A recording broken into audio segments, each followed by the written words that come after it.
அன்பார்ந்த தாய் தமிழ் உறவுகள் அனைவருக்கும் வணக்கம். உங்க ஊருக்கு வந்ததுல ரொம்ப பெருமைப்படுறேன். காரணம், என்னை பற்றிய அறிமுகம் உங்களுக்கே நிறைய பேருக்கு ஒரு குழப்பத்தில் இருப்பீங்க. யார் இந்த தம்பி, எதற்காக இங்க வந்திருக்கிறார், என்ன பேச போகிறார் அப்படிங்கிற ஒரு குழப்பமான ஒரு மனநிலையில நீங்க எல்லாரும் இருப்பீங்க. நான் என்னுடைய மனசுக்கு எது சரி அப்படின்னு இங்க படுதோ அதை தான் நான் பேச போறேன். ரெண்டாவது, உங்களுக்கு நான் சொல்வது அறிவுரையா இல்லது பாடமா இல்லது எச்சரிக்கையா அப்படிங்கிறத நீங்க தான் உங்க மனச கேட்டு பார்த்து தெரிஞ்சுக்கணும். இந்த கூட்டத்துல நம்ம பேசுவதற்கு முன்னால இந்த கூட்டத்துல பாத்தீங்கன்னா நிறைய குழந்தைகள், நிறைய சிறுவர்கள், இளைஞர்கள் தான் அதிகமா இருக்காங்க. அவர்களை மனதில் வைத்து என்னுடைய பேச்சை நான் தொடங்கலான் இருக்கிறேன். தலைப்பாக கொடுக்கப்பட்டிருப்பது நடிகர்கள் முக்கியமா, நாடு முக்கியமா அப்படிங்கிற ஒரு தலைப்பு கொடுக்கப்பட்டிருக்கிறது. அதற்கு முன்பு என்னை இங்க வரவேற்ற இடையான்பட்டி அன்பட்டி அவர்களுடைய ஊர் ஆட்சி தலைவர்களுக்கும் சண்முகம் அவர்களுக்கும் என்னுடைய நன்றியை தெரிவித்துக் கொள்கிறேன். அதாவது இப்ப கொஞ்ச நேரத்துக்கு முன்னாடி சில கலை நிகழ்ச்சிகள் இந்த ஊர் ஆட்சி மூலமாக அரங்கேற்றப்பட்டிருந்தது. அதுல பெரும்பான்மையான கலை நிகழ்ச்சிகள் பாத்தீங்கன்னா திரைத்துறை, சினிமா அப்படிங்கிற ஒரு ஜாடையிலேயே தான் நிறைய இருந்தது. கடைசியாக நடந்த பறை இசை தவிர்த்து, பறை இசை நமது பாரம்பரியமான ஒரு இசை, நம்மளோட இனத்தின் அடையாளத்திற்கான ஒரு இசை, அதை இங்க அரங்கேற்றியவர்களுக்கு நான் நன்றி கூறிக்கொள்கிறேன். அதற்கு முன்பு நடந்த கலை நிகழ்ச்சிகள் பெரும்பான்மையானவை எல்லாமே சினிமாவை சார்ந்துதான் இருந்தது. இப்போ உங்க எல்லாருக்குமே உங்களுடைய எதிர்காலம் அப்படின்னு நீங்க எல்லாரும் மனதுல வச்சிருக்கக்கூடியது யாருன்னு பாத்தீங்கன்னா, உங்க வீட்டுல இருக்கக்கூடிய குழந்தைகள், இளைஞர்கள், தன் பையன், தன் பொண்ணு, இவங்க நல்லா படிச்சு நாட்டுக்கு நல்லது செய்ய போகணும், நம்ம இவங்க மூலியமா நமக்கு பெருமை சேர்க்கணும், நம்மளுடைய குடும்பத்துடைய தரத்தை உயர்த்தணும் அப்படிங்கிறது தான் இங்க இருக்கக்கூடிய பெரும்பான்மையான பெற்றோர்களுடைய கனவா இருக்கும். அப்படி நீங்க அந்த கனவு கண்டுட்டு கொண்டு இருக்கும் பொழுது அந்த குழந்தை தரம் தவறி போனாலோ, இல்ல அவர்களுடைய பாதையிலிருந்து விலகி போனாலோ, இல்ல அவர்கள் பெற்றோருக்கான கொடுக்க வேண்டிய மதிப்பை கொடுக்காம போனாலோ, உங்களுக்கு பெருவாரியான கோபமும் பெருவாரியான ஏமாற்ற மனநிலைக்கு தள்ளப்படுறீங்க. அப்படி அந்த குழந்தைகள் போவதற்கு என்ன காரணம் அப்படிங்கிறத இங்க வந்திருந்த கூட்டம் உணர்ந்துள்ளதா அப்படின்னு எனக்கு புரியல. உணர்ந்திருந்தா அடுத்த முறை பொங்கலுக்கு அந்த தவறை செய்யாதீர்கள், சினிமா மோகம் கொள்ளாதீர்கள். இதை நான் அவங்ககிட்ட தெளிவா சொல்லிக்கிறேன். சின்னஞ்சிறு குழந்தைகள் இங்க ஆடினாங்க. அவர்கள் இங்க பாடப்பட்ட பாடல்களுக்கு என்ன அர்த்தம், இங்க போடப்பட்ட இசைகளுக்கு என்ன அர்த்தம் அப்படிங்கலாம் தெரிஞ்சு அவங்க ஆடல. அவங்க எல்லாரும் ஆடினாங்கன்னா அதற்கு காரணம் உங்களுடைய கைத்தட்டல்கள் மட்டும்தான். நீங்க எல்லாரும் அவங்க ஆடுறதை பார்த்து கைத்தட்டுறீங்கிற ஒரு காரணத்துக்காக தான் ஆடுறாங்க. ஆனா நீங்க அவங்களை என்ன பாட்டுக்கு ஆட வச்சீங்கன்னு ஒரு செகண்ட் யோசிச்சு பாருங்க. சின்ன சின்ன குழந்தைகளை நான் சூடான தாம்பரன்னு ஒரு பாட்டுக்கு ஆடுறதுங்க. இது இது என்ன? அப்புறம் என் தம்பி ஜிமிக்கி கம்மல், அதுக்கு பொருள் என்னன்னு தெரியுமா உங்களுக்கு? எங்க அம்மாவுடைய ஜிமிக்கி கம்மல் எங்க அப்பா சுட்டுட்டு போயிட்டாரு, அதனால எங்க அம்மா எங்க அப்பாவுடைய பிராந்தி பாட்டிலை குடித்து தீர்த்து விட்டார்கள் அப்படிங்கிறதுதான் பொருள். இது தமிழ்ல பாடணும்னா நம்ம என்ன கருமதரா பாடுறேன்னு சொல்லி வீட்டுல வச்சு அடிப்போம். ஆனா நம்மளே இன்னைக்கு நம்ம குழந்தைகள் இது போன்ற தகாத பாடல்களுக்கு ஆடுறத அனுமதிக்க ஆரம்பிச்சிட்டோம். இதுதான் நம்மளை சினிமா மோகம் கொண்டு நிப்பாட்டி இருக்க இடம். எங்க அம்மா குடிப்பா, எங்க அப்பா திருடிட்டு போவான்னு பாடுற குழந்தை, அந்த படத்துக்கு பாடல ஆடுற குழந்தை எப்படி நாளைக்கு உங்களை மதிக்கும்? அந்த மதிப்பு மட்டும் அந்த குழந்தைகிட்ட எப்படி எதிர்பார்க்கறீங்க? இதை நீங்க என்னைக்காவது யோசிச்சிருக்கீங்களா? ஒரு செடியை விஷம் ஊத்தி வளர்த்தா அந்த செடி மட்டும் கனியை கொடுக்கணும்னு எதிர்பார்க்கறது எவ்வளவு பெரிய மடத்தனம். நான் திட்டுறேன், இந்த என்னடா நம்ம ஊருக்கே நம்ம ஊரை பத்தியே இவர் ஏதாவது சொல்றாருன்னு நினைக்கிறேன்னா உங்க மேல இருக்கக்கூடிய அக்கறையில தான் சொல்றேன். ஏன் உங்க மேல அக்கறை எனக்கு இருக்குன்னா, நான் உங்க இனத்தை சார்ந்தவன், தமிழ் மண்ணை சார்ந்தவன். என்னுடைய கலாச்சாரம், என்னுடைய பாரம்பரியம், என்னுடைய ஒழுக்கம், என்னுடைய குடும்பம் சிதைஞ்சிடக்கூடாதுன்னு நான் பாக்குறேன். இது குடும்ப ஒழுக்கம் சார்ந்தது. உங்க குழந்தைகளை நீங்க ஒழுக்கமாகவும் நல்ல விஷயங்களையும் சொல்லி வளர்க்காம போனீங்கன்னா, பண்பாடையும் காமிச்சு வளர்க்காம போனீங்கன்னா, நாளைக்கு உங்களை மாதிரி அவங்க இருக்க மாட்டாங்க. கண்டிப்பா அவர்கள் தவறான பாதையில தான் போவாங்க. அவர்கள் தவறான பாதையில போகும்போது அவர்கள்ட்ட கேள்வி கேட்கறதை விட அவர்களுக்கான சரியான பாதையை வகுத்து கொடுக்க வேண்டியது பெற்றோர்களுடைய கடமை. அந்த பெற்றோர்களுடைய கடமையை நம்ம ஒழுங்கா செய்யணும். புரியுதுங்களா? அப்ப அந்த பெற்றோர்களுக்கான கடமை என்ன, எப்படி ஒரு குழந்தையை நல்ல விதத்துல வளர்த்து அவர்களுக்கு எப்படி ஒரு எதிர்காலத்தை நாம உருவாக்கி கொடுக்கணும் அப்படிங்கறத தான் நம்ம பார்க்க போறோம். இப்ப நீங்க கவனிக்க வேண்டியது என்னன்னு பாத்தீங்கன்னா, நிறைய பேர் நினைச்சுக்கிறாங்க நம்ம குழந்தைகள் வந்து நமக்காக பிறந்து நம்மளை வந்து முன்னேற்றுவதற்காக பிறக்குது இந்த உலகத்துலன்னு. கிடையவே கிடையாது. அவர்கள் நம் மூலமாக இந்த உலகத்திற்கு வரக்கூடியவர்கள். அவர் நமக்காக வரவர்கள் கிடையாது. நமது மூலமாக இந்த உலகத்திற்கு வரக்கூடிய உயிர்கள், ஆத்மாக்கள் தான் நம்ம குழந்தைகள். அவர்களுக்குன்னு ஒரு கனவு இருக்கு, அவர்களுக்குன்னு ஒரு லட்சியம் இருக்கு, அவர்களுக்குன்னு ஒரு ஆசை இருக்கு. இந்த உலகத்திலே தங்களுடைய இடம் என்ன அப்படிங்கறத தீர்மானிக்கக்கூடிய அறிவு, ஆற்றல் அவர்களிடமே இருக்கு. அந்த ஆற்றலை ஒரு பெற்றோருடைய கடமை என்னன்னா, அந்த ஆற்றலை அவர்கள் தேர்ந்தெடுப்பதற்கும் அந்த ஆற்றலை அவர்கள் அடைவதற்குமான ஒரு அழகான ஒரு குடும்ப சூழலை உருவாக்கி கொடுக்கிறது தான் ஒரு பெற்றோர்களுடைய கடமை. இது தகப்பனுக்கும் பொருந்தும், தாய்க்கும் பொருந்தும். ஒரு குழந்தைக்கு முன்னாடியே தகப்பனும் தாயும் சண்டையிட்டு கொண்டே இருந்தாங்கன்னா அந்த குழந்தை வந்து 90% குடும்ப வாழ்க்கையின் மீது நாட்டமில்லாத குழந்தையாக வரும்னு சொல்லி வெளிநாட்டுக்காரங்க ஆய்வு கண்டுபிடிச்சிருக்கிறாங்க. அதே போல ஒரு குழந்தை வந்து எல்லாமே தங்கள் பெற்றோர்கள் வந்து செல்லம் செல்லம் செல்லம் கொடுத்து வளர்க்கும் பொழுது அந்த குழந்தை வந்து 80% வந்து சுயமாக இந்த உலகத்தில் நிற்கக்கூடிய தன்மை அற்று போயிருதுங்கிறாங்க.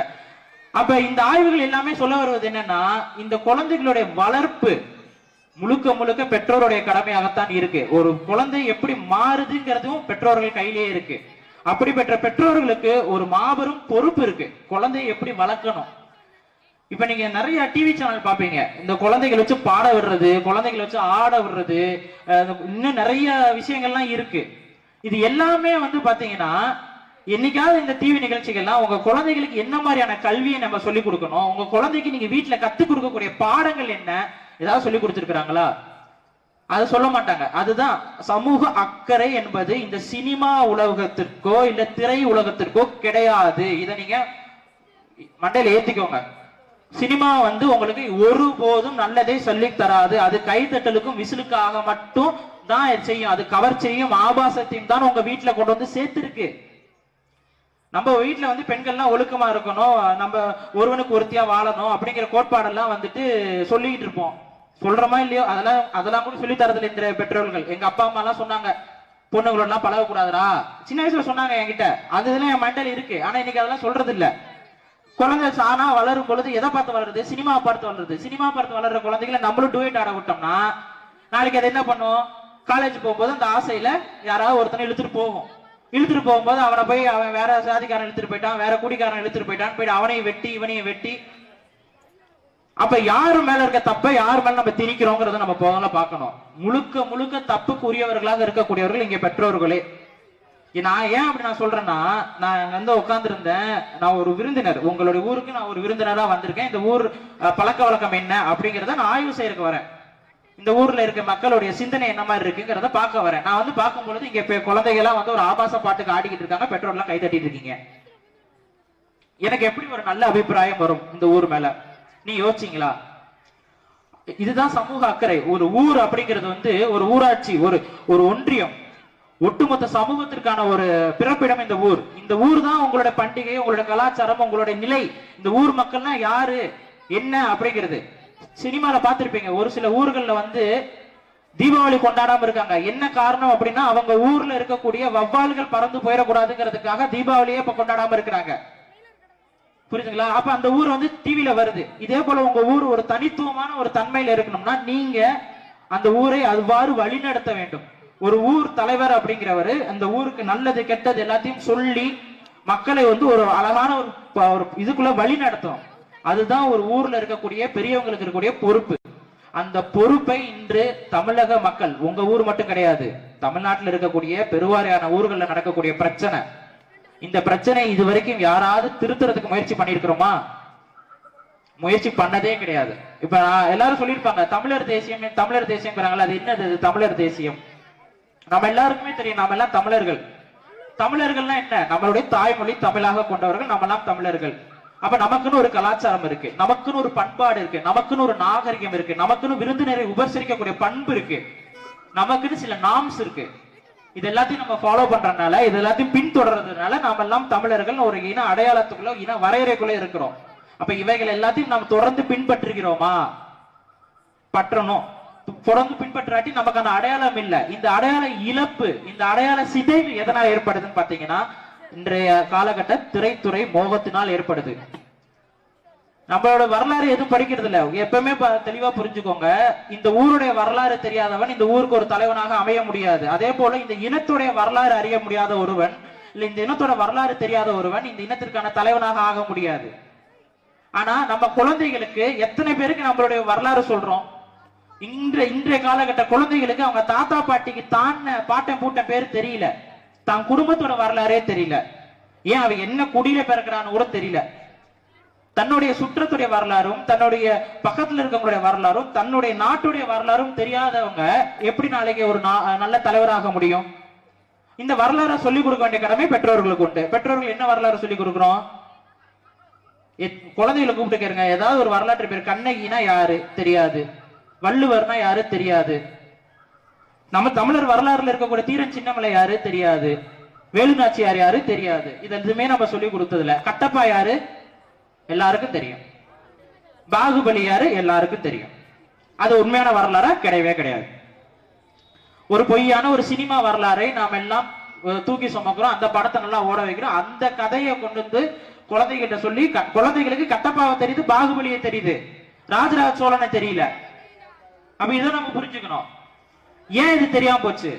ஏன்னா நம்மளுடைய அடையாளத்தையும் நம்மளுடைய பாரம்பரியத்தையும் நம்ம குழந்தைகளிடம் போய் சேர்க்கல.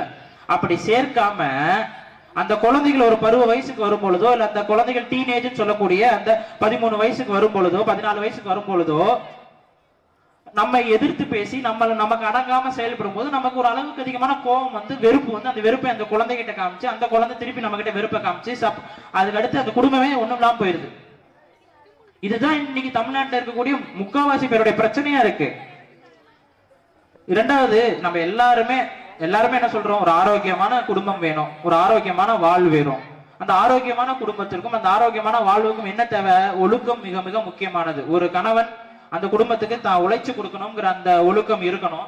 அவர் அப்படி இருந்தாருன்னா அவர் மது கடைக்கு போய் உட்காந்து மது குடிக்கிறத அவர் பழக்கமா வச்சிருக்க மாட்டாரு. இப்ப மது குடிக்கிற பழக்கத்தை வச்சிருக்க என்ன ஆகும்? வீட்டுக்குள்ள பிரச்சனை நடக்கும். ஆனா அப்படி பிரச்சனை நடந்து என்ன, எத்தனையோ குடும்பங்கள் தமிழ்நாட்டுல போன 5 வருஷத்துல மட்டும் 2 லட்சம் ஆடவர்கள், 2 லட்சம் ஆண்கள் மது குடிச்சது காரணமாகவே இறந்திருக்கிறாங்க. 2 லட்சம் பேர் இறந்திருக்கிறாங்க. சாதாரணம் இல்ல. கடந்த 5 வருஷத்துல அந்த 2 லட்சம் பேர்ல நாளைக்கு யார் வேணாலும் இருக்கலாம். நம்ம உறவினரா இருக்கலாம், நம்ம பக்கத்து வீட்டுக்காரனா இருக்கலாம், நம்ம வீட்லயே இருக்கலாம். அத்தனை பேர் இறந்துகிட்டு இருக்காங்க. அதை எதிர்த்து நம்ம எதுவும் பேசுறது இல்ல. ஆனா குடிகாரம் பெற்ற மகளின்னு ஒரு பாட்டுக்கு நம்ம ஆட்டம் போடுறோம். இதுதான் நம்மளுடைய குறைபாடு. இந்த குறைபாடு இருக்கனாலதான் தமிழ்நாட்டுனால முன்னேற முடியல. தமிழ்நாட்டை சுத்தி இவ்வளவு பிரச்சனை. இந்த குறைபாடு நம்ம கிட்ட இருக்கு. நமக்கான தலைவன் யாரு, நமக்கான அரசியல் என்ன, நமக்கான தெளிவு என்ன, நமக்கான கலாச்சாரம் என்ன, நமக்கான பண்பாடு என்ன நமக்கு தெரியல. கொஞ்சம் யோசிச்சு பாருங்க. இதே ஊர்ல ஒரு 10 வருஷத்துக்கு முன்னாடி இந்த மாதிரி நிலை இருந்ததா? கொஞ்சம் யோசிச்சு பாருங்க. 10 வருஷத்துக்கு முன்னாடியே உங்களுடைய முன்னோர்கள் இது போல ஆடுவதற்கு அனுமதித்திருப்பார்களா? யோசித்து பாருங்க. உங்க தாத்தாவோ பாட்டியோ இதுக்கு அனுமதிச்சிருப்பாங்களா? ஏன் நீங்க அனுமதிச்சீங்க? ஏன்னா நீங்க உளவியலா பாதிக்கப்பட்டிருக்கீங்க. நீங்க உளவியலா சினிமா மோகத்திற்கு அடிமையா இருக்கீங்க. இந்த அடிமையான இந்த சினிமா மோகம் நாளைக்கு உங்களை தான் பழிவாங்க போகுது. இத வந்து ஆணித்தரமா ஏத்திக்கோங்க மனதுல. ஒரு நல்ல நாள் அன்னைக்கு ஒரு எச்சரிக்கையா நான் உங்களுக்கு சொல்றேன், ஒரு எடுத்துக்காட்டா சொல்றேன், ஒரு பாடமா சொல்றேன். பொங்கல் அப்படிங்கிறது வந்து முதல்ல எதனால வந்துச்சு? இந்த திருநாள் இன்னைக்கு மாட்டு பொங்கல். இன்னைக்கு எதனால இந்த பொங்கல் திருநாள் வந்துச்சு? எத்தனை பேருக்கு தெரியும்? தெரியவே தெரியாது. தமிழர்கள் விவசாயத்தை முதலாக கண்டுபிடித்து அந்த விவசாயத்தின் மூலியமாக ஒரு நாகரிகத்தை அடைந்த முதல் நாள் அதுதான் இந்த பொங்கல் திருநாள். விவசாயத்தின் மூலியமாக தங்களுடைய அந்த நாகரிகத்தை நிலைநாட்டிய நாளை வந்து பொங்கல் திருநாளாக கொண்டாடுறாங்க தமிழர்கள். விவசாயம் செய்வதற்கு முன்பு காடுகளை அழிக்க வேண்டும். காடுகளை அழித்து விவசாயம் செய்யணும். ஏன்னா காடா இருக்கும்போது வெறும் காடு, அது விவசாய நிலமா மாத்தும் போது அந்த செடிகள் எல்லாம் வெட்டிட்டு நெருப்பு வச்சு எரிப்பாங்க. அப்படி நெருப்பு வச்சு எரிக்கிறதா போகி. அந்த போகி முடிஞ்சு பொங்கல் வச்சு நம்ம விவசாயம் பண்ணி பொங்கல் வச்சு காய்ச்சுறோம். இதுதான் அந்த நாள். இதேதான் கார்த்திகை தீபத்திற்கும். கார்த்திகை தீபத்திற்கு முன்னாடி வந்து பாத்தீங்கன்னா பனைமரங்களை எரிப்பாங்க. ஏன்னா அது இலங்கையில நடந்த பண்டிகை. பனைமரங்களை எரித்து காடை அழித்து கார்த்திகை தீபம் மாவிளக்கு போடுவாங்க. அதுவும் விவசாயத்திற்கான ஒரு பண்டிகை நாள். அதே போல பொங்கல் தமிழ்நாட்டில் நடந்த விவசாயத்திற்கான ஒரு பண்டிகை நாள். இந்த விஷயமே நிறைய பேருக்கு தெரியாது. நம்ம ஏன் பொங்கல் கொண்டாடுறோம், நம்மளோட மரபு என்ன, அப்ப விவசாய மரபு அப்படிங்கும்போது குடும்ப மரபு, ஒருவனுக்கு ஒருத்தி, அவர்கள் அந்த குழந்தையை வளர்க்கறது, பெற்றோர்கள், இதெல்லாம் இந்த உறவு முறை, இந்த ஒழுக்க உறவு முறை தமிழ்நாட்டுல உருவான ஒரு பெரிய விஷயம். இதை காப்பாற்றணும். நம்ம இதை காப்பாற்றணும்னா என்ன? நம்ம குழந்தைகளுக்கு ஒழுக்கம்னா என்ன, பண்புனா என்ன, பண்பாடுனா என்ன, இந்த விஷயங்களை கொஞ்சம் கொஞ்சமா, எல்லாம் ஒரே நாள சொல்லி கொடுக்குற விஷயம் இல்ல. இதெல்லாம் பார்த்து, நம்மளை பார்த்து குழந்தைகள் கத்துக்கணும். டிவிகளை பார்த்து கத்துக்க கூடாது. ஏன் டிவியை பார்க்கறதை அவாய்ட் பண்ணுங்க, ஏன் தவறுங்க நம்ம சொல்றோம்னா, ஒண்ணு தெளிவா புரிஞ்சுக்கோங்க. உங்க டிவியில நடிக்கிறவர்களோ, அந்த டிவியில நாடகம் இயக்குறவர்களோ, அந்த டிவியை நடத்தி அதுல வருமானம் சம்பாதிக்கிற யாருமே தமிழர்கள் கிடையாது. அவர்கள் யாரும் தமிழர்கள் கிடையாது. இதை நீங்க தெளிவா புரிஞ்சுக்கோங்க. அந்த நாடகத்தில் நடிக்கக்கூடிய பெண்கள்லாம் தமிழ் பெண்களா? அந்த நாடகத்துல இயக்குறவர் இவங்க எல்லாம் வந்து தமிழ் ஆட்களா? இல்ல, வேற ஒரு இனத்தை சார்ந்தவர்கள். நார்த் இந்தியா, வட இந்தியா, எங்கெங்கயோ இருந்து வந்தவங்க, தெலுங்கர்கள், இவங்க எல்லாம் இருக்கிறாங்க. அவங்களுடைய கருத்து, அவங்களுடைய வாழ்க்கை முறையை வந்து நம்ம கிட்ட திணிக்கிறாங்க. அதை பார்த்து நம்மளும் என்ன பண்றோம், அப்படியே அதை ஃபாலோ பண்ண ஆரம்பிக்கிறோம். அதை அப்படியே நம்ம பின்பற்ற ஆரம்பிக்கிறோம். முன்னாடி எல்லாம் திருமண கூடங்கள்ல வந்து யாரும் ஆடலாம் மாட்டாங்க. நீங்க பாத்திருப்பீங்க, திருமண விழாக்கள்ல வந்து யாரும் ஆட மாட்டாங்க. ஆனா இன்னைக்கு பாத்தீங்கன்னா இந்த சினிமாவை பார்த்து, இந்த நாடகங்களை பார்த்து திருமணத்துல இந்த வட இந்தியர்கள் ஆடுற மாதிரி ஆடிக்கிட்டு இருக்கிறாங்க. இது என்ன மாதிரியான கலாச்சாரம், பண்பாடு? நமக்குன்னு ஒரு அடையாளம். என்ன வந்தாலும் நான் மாத்திக்கிட்டே இருப்பேன், எப்படி வந்தாலும் நான் மாறிக்கிட்டே இருப்பேங்கிறது கிடையாது. எனக்குன்னு சில வரையறைகள் உண்டு, எனக்குன்னு சில வாழ்வியல் முறைகள் உண்டு இருக்குல்ல. அந்த அடையாளத்தை நம்ம இன்னைக்கு இழந்துகிட்டே இருக்கோம் நாளுக்கு நாள். அப்ப நாளைய சமூகம் வந்து நம்மள எப்படி பார்க்கும்? கேலி கூத்தா பார்க்கும். ஒரு காலத்துல தமிழர்கள் வந்து பாத்தீங்கன்னா நோய் நொடி எல்லாம் வாழ்ந்துகிட்டு இருந்தாங்க, சாவே வராது. இப்ப ஆதிச்சநல்லூர்லாம் போய் பாத்தீங்கன்னா முதுமக்கள் தாலின்னு ஒண்ணு வச்சிருப்பான். முதுமக்கள் தாலி அப்படின்னா என்னன்னு கேட்டா நிறைய பேர் புரியுது இல்ல. வயசானவங்களை எல்லாம் உட்கார வச்சு புதைச்சிருவாங்க. அந்த முதுமக்கள் தாலின்னு என்ன? 100 வயசுக்கு மேல, 130, 140 வயசுக்கு மேலையும் அந்த கால தமிழர்களுக்கு சாவே வராது, சாகவே மாட்டாங்க. அப்படி சாகாம இருக்கக்கூடியவங்க என்ன பண்ணுவாங்கன்னா, உடல்லாம் அப்படியே குறுகி போயிடும். அவங்களுக்கே ஒரு வெக்கமா இருக்கும், என்னடா இது நல்லா திடகாத்தமா வாழ்ந்த என் உடம்பு இன்னைக்கு இப்படி சுருங்கி போயிருக்கு, என்னை எப்படியாவது போய் நீங்களே புதைச்சிருங்கடான்னு சொல்லி வலிந்து, அவர்கள் சாவே வராது, இருந்தாலும் வலிந்து இந்த பானைகளை போய் உட்கார்ந்து போய் புதைச்சிருவாங்க. அதுதான் ஆதிச்சநல்லூர்ல கிடைக்கக்கூடிய முதுமக்கள் தாலி. இது 2000 வருஷத்துக்கு முன்னாடி தமிழருடைய பழக்கம். இங்க என்ன இப்ப என்ன நடக்குது? 50 வயசுல ஹார்ட் அட்டாக்ல போயிட்டு இருக்கிறோம் பெரும்பான்மையான தமிழர்கள். 50 வயசுல ஹார்ட் அட்டாக் வருது, 40 வயசு 20 வயசுல ஹார்ட் அட்டாக் வந்து ஆளா இருக்காங்க இங்க. அந்த அளவுக்கு நம்ம உடல் வந்து ஒரு என்ன சொல்றது, ஒரு பலவீனமா பட்டு போயிட்டு இருக்கு. அதுக்கு காரணம் என்ன நினைக்கிறீங்க? தொடர்ச்சியா நம்மளுடைய பாரம்பரிய விஷயங்களை கடந்து வந்ததுதான் இதுக்கான பெரிய காரணமே. நம்ம பாட்டு விவசாயம் செஞ்சோம், வேளாண் பயிர்கள் எடுத்தோம், உணவு சாப்பிட்டோம், பிரச்சனை இல்லாம போயிட்டு இருந்துச்சு. கோழி வீட்டுல வளர்த்தோம், கோழி அடிச்சோம், சாப்பிட்டோம், பிரச்சனை இல்லாம போயிட்டு இருந்துச்சு. இப்ப என்ன பண்றான், சுகுணா கிச்சன் சிக்கனு அது இதுன்னு சொல்லி கொண்டு வரான். அதுல கண்ட ஊசியை போட்டு அந்த கோழிகளை வளர்க்குறான். அந்த கோழியை பார்த்து லெக் பீஸ், இது லெக் பீஸ் எப்படி திங்கிறதுன்னு உங்களுக்கு சினிமா நாடகங்கள்ல காமிச்சிருவாங்க. அதை பார்த்து நீங்களும் செய்ய ஆரம்பிச்சீங்க. கொஞ்சம் யோசிச்சு பாருங்க, சில்லி சிக்கன் இருந்துச்சா ஒரு 10 வருஷத்துக்கு முன்னாடி? லெக் பீஸ் இருந்துச்சா 10 வருஷத்துக்கு முன்னாடி? கிடையவே கிடையாது. எல்லாம் புகுத்தப்பட்டது. இந்த சிக்கனை வந்து சாப்பிட்டோன்னே என்ன ஆகுது, கேன்சர் வருது, சீக்கிரம் போயிடுறோம். இப்ப அடுத்து மட்டனுக்கு வரான், ஆட்டு இறைச்சியும் வந்து இன்னைக்கு மரபணு மாற்றப்பட்ட ஆடுகள் வருது இதுக்கு. அதையும் நாளைக்கு நம்ம திங்க தான் போறோம். நம்ம திங்கிற இன்னைக்கு லேஸ், சிப்ஸ், லொட்டு லொஸ்கு, நூடுல்ஸ் எல்லாமே விஷம். இந்த விஷத்தை எல்லாத்தையும் உங்ககிட்ட என்ன பண்றாங்க, திணிக்கிறாங்க. எது மூலியமா? நீங்க பாக்குற அதே டிவி சேனல் மூலியமா. உங்களை எல்லாத்தையும் வந்து குதூகலமா வச்சுக்கணும், உங்களை எல்லாரையும் வந்து சந்தோஷமா வச்சுக்கணுங்கிறதுக்காக எவனும் நிகழ்ச்சி நடத்துறது இல்ல. இதை நல்லா புரிஞ்சுக்கோங்க. நீங்க எல்லாம் பார்க்கணும், பார்த்து அந்த பொருட்களை வாங்கணுங்கிற நோக்கத்திற்காகத்தான் எல்லா திரைத்துறையே மொத்தமா உங்ககிட்ட பொருட்களை திணிப்பதற்காக. சும்மா எவனாவது ஒருத்தன் லேஸ் பாக்கெட்னு வித்தா யாரும் வாங்க மாட்டீங்க. சும்மா ஏதாவது ஒரு பொருள் வித்தா வாங்க மாட்டீங்க. உடனே என்ன பண்ணும், அது சினிமால காமிக்கணும், அது ஒரு ஆக்டர் சாப்பிடணும், அதை பார்த்தோன்னா உங்களுக்கு இப்படி ஒரு பொருள் இருக்கு, பெப்சின்னு ஒன்று இருக்கு, கோக்குன்னு ஒன்று இருக்கு, அதை வாங்கி குடிப்பீங்க. சினிமா மூலியமாக, டிவி மூலியமாக உங்க வீட்டு வரைக்கும் உள்ள வந்து விஷத்தை உங்ககிட்ட வித்துட்டு போயிட்டு இருக்கான். அது விஷம், அது எல்லாருக்குமே தெரியுது, அரசாங்கத்துக்கும் தெரியுது, இங்க பொதுநல தொண்டு செய்யற நிறைய பேருக்கு தெரியுது. ஆனா யாரும் ஒன்னும் செய்ய முடியல. ஏன்னா கார்பரேட் கம்பெனிகள், பெரிய பெரிய முதலாளிகள்.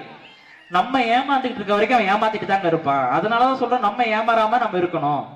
முதல்ல நம்மளுடைய பாரம்பரியம், பண்பாடு, கலாச்சாரம் ஆகியவற்றை நம்மளுடைய குழந்தைகிட்ட போய் சேருங்க. அப்படி சேர்க்கும் பொழுது அந்த பாரம்பரிய கலாச்சார ஒழுக்க பண்புகளோட வளரக்கூடிய குழந்தை உண்மையாகவே நமக்கும் சரி, நம்ம குடும்பத்துக்கும் சரி, நம்ம சமூகத்துக்கும் சரி நல்லது செய்யறதா அமையும்.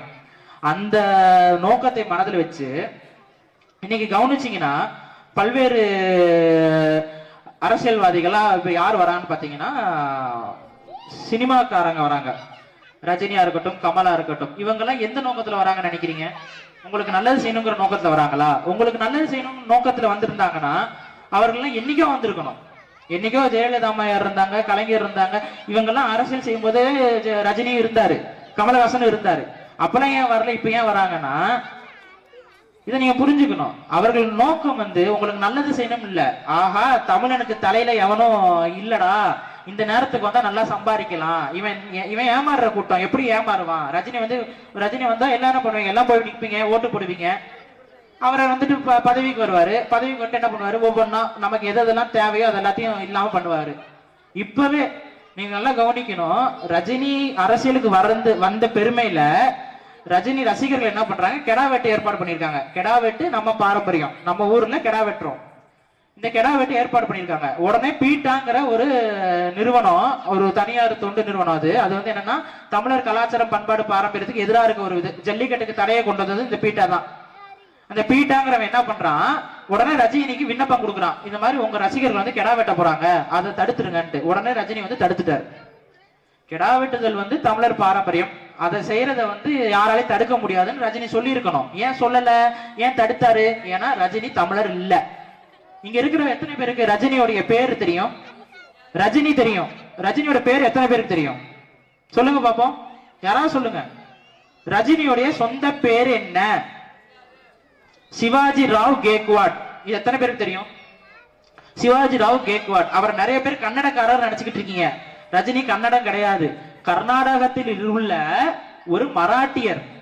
அவர் மராத்தியை தாய்மொழியாக கொண்ட கேக்வாட் சமூகத்தை சார்ந்தவர். எங்கேயோ பிறந்தவர், எங்கேயோ வளர்ந்தவர். நம்ம ஏதோ வந்தாரு, நடிச்சாரு, பாராட்டணும், கை தட்டணும், காசு கொடுத்தோம். தமிழனுக்கு அவர் எதுவும் செய்யணும்னு அவசியமே இல்ல. இவ்வளவு நாளும் செய்யல, ஒதுங்கிருங்கன்னு தான் சொல்றோம். ஆனா என்ன பண்றாரு, இன்னைக்கு ஒரு வெற்றிடம் வந்த உடனே அரசியல் செய்யணும்னு வராரு. நம்ம இளைஞர்களும் ஏமாறுறீங்க. நல்லா தெளிவா புரிந்துகொள்கள். திரைத்துறை தமிழர்களை அழித்து விடும், காவு வாங்கும். உங்களுடைய குடும்பம், உங்களுடைய கலாச்சாரம், உங்களுடைய பண்பாடு அவர்களுக்கு தெரியாது. அவர்களுக்கு தெரிந்ததெல்லாம் போதை, காசு, பணம், அவ்வளவுதான். அந்த இதற்காக மட்டும்தான் அவங்க எல்லா கலை நிகழ்ச்சியும் செய்யறாங்க. இதை நம்ம இந்த தமிழனுக்கு கலையின் மீது மோகம் உண்டு. அந்த மோகத்தை பயன்படுத்தி தொடர்ச்சியாக தமிழ் சமூகம் வீழ்த்தப்பட்டுக்கிட்டு இருக்கு. இந்த இதுல நம்ம மக்களும் வீழ்ந்துடக்கூடாது என்பதை மனதில் எண்ணி குழந்தைகளை நல்லபடியாக வளர்க்கணும். குழந்தைகளை நல்லபடியாக வளர்க்கணும்னா நம்ம முதல்ல நல்லபடியா நடக்கணும். அதற்கு குழந்தைகளுக்கு எதை சொல்லணும், எதை சொல்லக்கூடாது, குழந்தைகிட்ட என்னென்ன பண்ணணும், எது பண்ணக்கூடாதுலாம் இருக்கு. அதை பெற்றோர்கள் உணர்ந்து செயல்படுங்க. அப்பதான் உங்க குழந்தை நல்ல விதமா வளரும். இது உங்களுக்காக சொல்லல, நாளைய தமிழர்களுடைய தலைமுறைக்காக சொல்றேன். நன்றி, வணக்கம்.